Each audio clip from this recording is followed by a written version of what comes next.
Sorcières et sorciers, bienvenue. Aujourd'hui, on se retrouve dans une vidéo pour vous apprendre les premiers pas en sorcellerie. Cette vidéo s'adresse aussi bien aux débutants qu'aux avancés qui ont besoin de références ou peut-être d'appuyer un peu plus leurs connaissances. Déjà, nous allons faire un rapide retour sur l'intention. L'intention, c'est la base en sorcellerie, c'est vos émotions, c'est ce que vous voulez avoir. La sorcellerie, c'est utiliser les énergies qui sont autour de nous, et il faut savoir que ces énergies-là sont neutres. Il n'y a que l'intention qui va les arranger. C'est l'intention qui leur donne une couleur et qui leur donne un but. Donc par définition, la magie n'est ni noire ni blanche, mais vos intentions sont bonnes ou mauvaises. Pour approfondir un petit peu plus le sujet de l'intention, je vous renvoie sur mon ancienne vidéo qui est justement sur l'intention, je vous la mets sur le côté. J'ai décidé de découper cette vidéo en 3 axes. Dans la première partie, je vais vous donner des conseils personnels pour un développement plus approfondi de votre pratique, pour vous aider à vous chercher, à être bien dans votre pratique et à bien l'établir. Dans la seconde partie, je vais vous donner des références, donc il va y avoir des livres et des sites. Et ensuite, dans la troisième partie, je vais vous apprendre comment pratiquer un sort et un rituel. Donc commençons tout de suite par les conseils pour établir votre pratique. Déjà, il faut savoir que la sorcellerie, c'est de l'expérience, donc des connaissances, de l'autonomie et de la curiosité. Dans les livres et sur les sites et par d'autres personnes, vous pouvez apprendre beaucoup de théories, par mes vidéos aussi d'ailleurs. Mais ces théories-là, avant de les prendre pour vraies, pour vous, il va falloir les expérimenter. C'est-à-dire, il ne faut pas écouter les gens bêtement en se disant « oui, c'est peut-être vrai », il faut surtout écouter et se dire « je vais faire ma propre expérience et analyser les choses pour voir si c'est vrai ». Ça s'appelle prendre du recul ou avoir un esprit critique. Dans la sorcellerie, il faut aussi savoir que ce qui vous plaît va multiplier vos énergies. Donc quoi qu'il arrive, votre pratique doit se baser sur ce qui vous plaît. Ce qui vous plaît, ça peut être plusieurs choses. Et il faut savoir que si ces choses-là vous plaisent, ça veut dire qu'il y a un certain appel. Et quand on est appelé par quelque chose, il faut le pratiquer. On peut le voir comme une espèce de destinée ou quelque chose qui nous est voué. Vous le voyez comme vous voulez. Mais si quelque chose vous appelle, ce n'est pas pour rien. Et comme je le disais au début du coup, ce sont les connaissances. Votre pratique va être nourrie par ces connaissances. Plus vous aurez de théories, plus vous aurez de connaissances et plus vous aurez de matière à expérimenter. Ensuite, revenons un petit peu sur l'esprit critique. Remettez toujours en question ce que vous apprenez. Que ce soit dans des livres, sur des sites ou par moi, remettez toujours tout en question. Quand vous entendez un savoir, mettez-le dans le coin de votre tête comme quelque chose qui pourrait être vrai, mais qu'il ne l'est pas pour l'instant. Ensuite, au moment opportun, analysez-le et regardez si c'est vrai pour vous. Par exemple, dans ma pratique, j'ai tendance à dire qu'il n'y a ni magie noire ni magie blanche parce que les énergies sont neutres. Mais si vous, ça vous parle, ce concept de magie noire et de magie blanche, n'hésitez pas à l'employer. Ce que j'expose dans mes vidéos sont mes vérités. Ça peut être différent pour vous. Il faut savoir qu'il n'y a que vous qui savez ce qui vous arrive. Il n'y a que vous qui savez ce qui vous correspond et ce qui vous appelle. Ce n'est pas à quelqu'un d'autre de vous le dire. Donc n'hésitez pas à prendre un petit moment pour vous-même pour vous recentrer sur ce qui vous plaît et ce qui vous appelle. Le plus important, ce n'est pas de copier la pratique des gens, c'est vraiment d'établir la vôtre. Et en fonction de ce qui vous arrive, par exemple au niveau ésotérique, surnaturel, de tout ça, il n'y a que vous qui savez ce qui vous arrive. Vous pouvez avoir des conseils de personnes extérieures, mais personne autre que vous ne saurait le plus limpidement possible ce qui vous arrive. Et comme j'ai dit au début, il n'y a pas de vérité absolue. Je vois beaucoup de sorciers ou de sorcières qui disent attention le retour, attention le triple retour, attention ci, attention ça. Surtout, remettez en question toutes ces attentions qu'on vous demande de prendre. Si par exemple la loi du triple retour n'a aucun intérêt pour vous et vous n'y croyez pas, pratiquez comme si elle n'existait pas. En fait, ce genre de loi et ce genre de dogme qu'on met dans la sorcellerie a tendance à créer plus de blocage qu'autre chose. Et je trouve ça super dommage parce que la sorcellerie est un art libre. Et qui dit art libre dit non-jugement. Mais il y a des gens qui se permettent de juger la pratique des autres. Mais surtout, n'ayez crainte. Votre pratique, c'est la vôtre et personne n'a le droit de la juger. Enfin, pour bien établir votre pratique, n'hésitez pas à faire de la méditation. La méditation va déjà vous aider à apaiser tout ce qui est vos doutes, vos craintes et vos peurs. Il faut savoir que souvent la nouveauté nous fait peur. Donc, la sorcellerie aura tendance à faire peur au premier abord. Mais cette peur est fondée sur pas grand-chose. La plupart du temps, vous en aurez peur à cause des films d'horreur, à cause des racontards, à cause de mauvaises expériences que vous avez entendues. Mais chaque pratique est différente et chaque expérience l'est aussi. La méditation va aussi vous aider à développer vos énergies. Elle vous permettra de travailler sur les différents points de chakra, sur la connexion à la terre, l'ancrage, sur la connexion à ce qui est plus haut, à l'élévation, et vous aidera à multiplier vos énergies et à appuyer vos intentions si vous voulez le faire ainsi. Par la méditation, vous pourrez aussi travailler vos capacités, tout ce qui est clairaudience, clairvoyance, etc., etc. D'ailleurs, j'ai créé un deuxième concept qui s'appelle Meditation Time, que vous pouvez aller consulter si vous le souhaitez. Ce sont des méditations guidées qui vont vous permettre de travailler sur certains aspects bien précis. Pour enrichir vos connaissances et votre pratique, je vous ai trouvé quelques livres qui sont très sympathiques. Le premier livre, j'en parle tout le temps, c'est Les mécanismes de la pratique magique de Le Mahout. Ce livre est très intéressant parce qu'il s'inscrit hors religion. Il faut savoir que la sorcellerie est une pratique, la Wicca par exemple est une croyance, une religion, comme le paganisme celte. Dans ce livre, ce qui est très intéressant, c'est que Le Mahout est un chercheur en ésotérisme. Du coup, il fait part de ses tests et de ses expérimentations. Il y a un côté très scientifique et qui est très agréable à lire.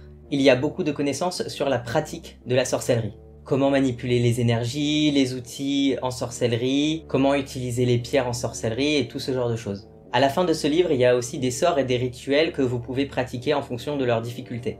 Il a fait une espèce de notation en étoiles. S'il y a une étoile, c'est pour les débutants, et plus il y a d'étoiles, et plus c'est difficile. Le deuxième livre, c'est L'ésotérisme et la spiritualité. En fait, c'est un abécédaire des pratiques en sorcellerie et des croyances qui est très complet. Vous pourrez alors y trouver en ordre alphabétique toutes les connaissances théoriques sur les différentes pratiques et les différentes religions.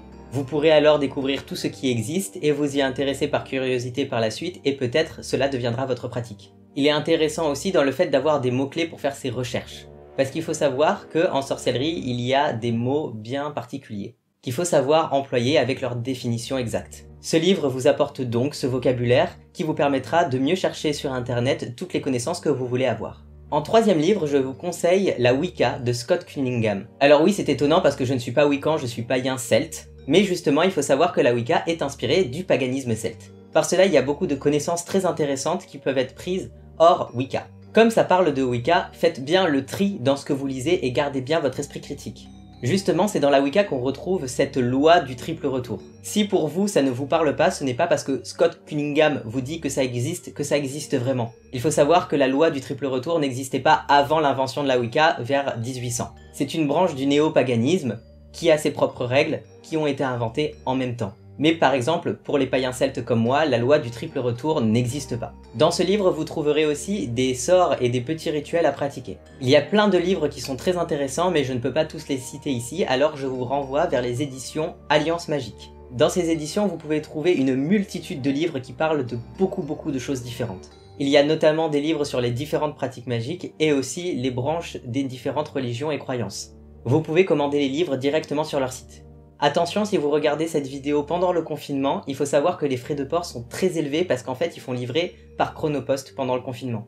Si vous avez un petit porte-monnaie, n'hésitez pas à attendre après le confinement pour commander pour avoir des frais de port plus réduits.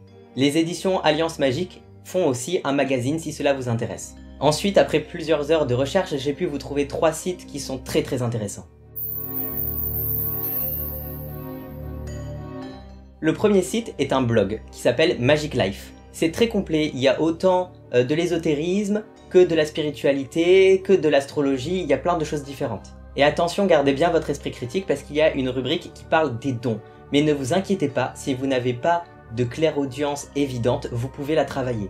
Vous n'êtes pas obligé d'avoir un don spécifique pour être sorcier. Et comme c'est un blog, il y a plein d'informations différentes, bien qu'intéressantes, donc gardez bien votre esprit critique à chaque fois que vous regardez l'un d'entre eux. Le deuxième site, c'est le grimoire de sorcellerie. Au niveau programmation et visuel, c'est un petit peu fouillis, mais on trouve quand même son chemin. Et malgré cet aspect un peu compliqué au niveau de la navigation, il y a beaucoup de connaissances très intéressantes. En plus de ces connaissances, vous pouvez y retrouver des sorts et des rituels. Et un petit plus qu'à ce site que les autres n'ont pas, c'est la salle d'expérience. Je ne sais pas trop en quoi ça consiste, je ne l'ai pas testé, mais apparemment c'est des espèces de petits exercices, de petites expériences qui sont répertoriés dans le site et que vous pouvez faire à la maison. Le dernier, et celui-ci c'est mon coup de cœur, c'est le grimoire de Sérénée. Ou de Sérène, je ne sais pas comment ça se lit. Celui qui tient ce site est un wiccan éclectique. Éclectique, ça veut dire qu'il est ouvert aux autres religions et aux autres croyances, ce qui en fait quelque chose de très intéressant. Ce que j'ai beaucoup aimé, c'est qu'il prône la magie sans couleur, ce qui est très étonnant pour un wiccan d'ailleurs. Quand il parle de sorcellerie, il est très neutre, ce qui est très agréable. Du coup, il aura tendance à faire comme moi, à essayer de faire développer vos sens critiques. Sur son site, vous pouvez retrouver plein de références en termes de livres, de groupes, de blogs, etc. etc. Et aussi, il est très complet au niveau des sorts qu'il propose. Maintenant que je vous ai exposé tous les livres et les sites web que j'avais sous la main, je vais vous exposer maintenant comment on pratique un sort ou un rituel. Déjà, qu'est-ce qu'un sort? Un sort, c'est une pratique magique qui va être un peu courte. Après, vous en faites ce que vous voulez, vous pouvez faire des sorts courts ou des sorts longs. Pour les sorts, il n'y a pas vraiment de règles, il n'y a pas vraiment de processus. Vous pouvez un petit peu en faire ce que vous voulez. Vous pouvez pratiquer avec votre propre énergie, avec les énergies des éléments, avec des dieux, avec des esprits, c'est comme vous le voulez. Les sorts, on les utilise pour attirer à soi ou à certaines personnes des choses bonnes ou mauvaises. Et les sorts, ça marche sur l'intention. Pour creuser cet aspect-là, je vous invite à aller regarder ma vidéo sur les intentions. Dans les sorts, vous pouvez utiliser tous les ingrédients que vous voulez, tous les objets et outils que vous voulez. C'est en fonction justement de vos intentions. Et de comment vous utilisez vos outils magiques, évidemment. Vous pouvez pratiquer avec ou sans bougie, avec ou sans incantation, avec ou sans musique, c'est vraiment libre. Si vous êtes très débutant, vous pouvez utiliser bien sûr un sort qui est déjà pré-mâché et le suivre à la lettre. Ensuite, nous avons les rituels. Les rituels, c'est encore autre chose. Le rituel, ça va être un sort qui va être avec un processus bien défini. Dans les rituels, habituellement, nous traçons un cercle de pratique. Que ce soit spirituellement ou physiquement, on trace ce cercle pour se protéger.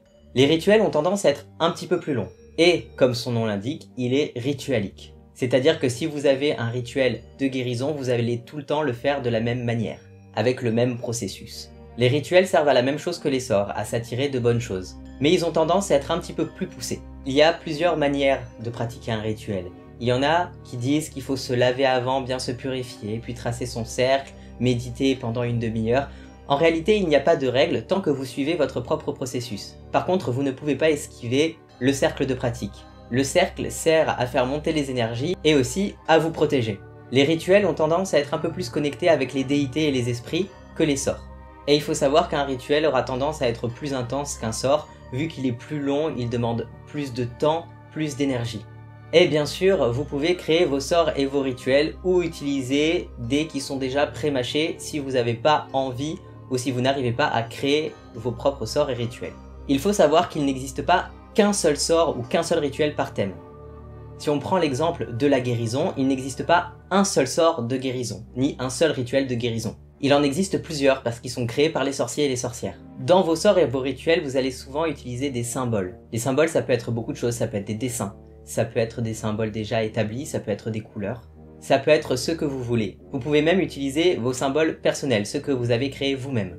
Comme j'ai dit dans ma vidéo sur les intentions, surtout faites ce que vous aimez et concentrez-vous sur ce qui vous appelle. Par exemple, si lors d'un sort que vous avez suivi, qui est pré-mâché, ils vous disent « allumez la bougie blanche à tel moment », et que vous vous dites ça n'a pas de sens pour moi, n'hésitez pas à ne pas allumer cette bougie blanche. Comme je l'ai dit un peu plus tôt, la pratique de la sorcellerie est une pratique libre. C'est ce qui en fait sa beauté justement. J'espère vous avoir appris le maximum de choses possibles. C'était le sorcier de la pluie. Au revoir.